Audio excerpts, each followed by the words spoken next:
আসসালামু আলাইকুম, welcome back to Anju's diary. Surprise! আপনারা সবাই জানেন যে আমার পেজে 1K ফলোয়ার্স হয়ে গেছে। আমিও অনেক খুশি, আলহামদুলিল্লাহ। সেদিন আমাকে delightful layers by Sumaiya page থেকে নক করা হয়েছিল যে আমার জন্য একটা কেক পাঠাইতে চাই। উনি আমাকে বলল যেহেতু আমার পেজে 1K ফলোয়ার্স হয়ে গেছে, তাই উনি 1K উপলক্ষে আমার জন্য একটা কেক পাঠাবে। কেকটা অনেক বেশি সুন্দর ছিল, মাশাআল্লাহ। এরপরে আমি আমার ভাইয়ের মেয়ে, বোনের মেয়েদের সাথে কেকটা কেটে ফেললাম। কেকটা এত বেশি সফট ছিল। কেকটা আমি অনেকক্ষণ ফ্রিজে রাখছিলাম, কিন্তু তাও একটু মনে হয়নি যে আমি ফ্রিজে রাখছি, এত বেশি সফট ছিল। এর প্রতিটা লেয়ারও একদম পারফেক্ট ছিল। এবার খেয়ে দেখা যাক। মজা ইয়ামি।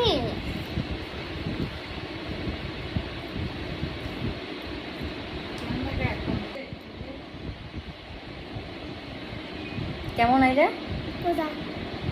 জাইরা আইরা দুইজনেই তো খেয়ে রিভিউ দিয়ে দিয়েছে। এখন আমি আপনাদেরকে একটা স্লাইস করে দেখাচ্ছি যে আসলে কেকটা কত বেশি soft. By the way, this is my first gift. আলহামদুলিল্লাহ ফর এভরিথিং। এটা ছিল আমার ফেভারিট ফ্লেভার, ভ্যানিলা ফ্লেভারের। আপনারা সবাই অবশ্যই ডিলাইটফুল লেয়ার্স বাই সুমাইয়া আপুর পেজ থেকে কেক অর্ডার করবেন। এন্ড আই নো যে আপনারা কখনো ডিসঅ্যাপয়েন্ট হবেন না ওনার কাছ থেকে কেক অর্ডার করলে। কেকের কোয়ালিটিও অনেক ভালো ছিল। আমার কাছে সবচেয়ে বেশি ভালো লাগছে কেকের সফটনেসটা।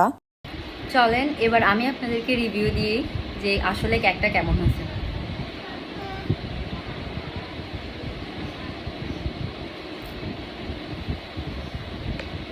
অনেক মজা, অনেক। কেকটা এত বেশি সফট, মাশাআল্লাহ। Thank you. এই কেকটা আমাকে পাঠানো হয়েছে ডিলাইটফুল লেয়ার্স বাই সুমাইয়া আপুর পেজ থেকে। থ্যাংক ইউ সুমাইয়া আপু, আমাকে এত সুন্দর আর এত মজাদার একটা কেক পাঠানোর জন্য। সবাই মিলে একসাথে বসে এরপর কেকটা খেয়ে ফেলেছি, কারণ আমাদের অনেক বেশি ভালো লাগছে কেকটা। আপুর পেজ লিঙ্কটা আমি ক্যাপশনে দিয়ে দিব, আপনারা চাইলে আপুর পেজটা ভিজিট করতে পারেন। আজকের ভিডিওটা ছিল এ পর্যন্ত। সবার কাছে ভিডিওটা কেমন লাগছে অবশ্যই আমাকে কমেন্ট করে জানাবেন। And once again thank you for 1K।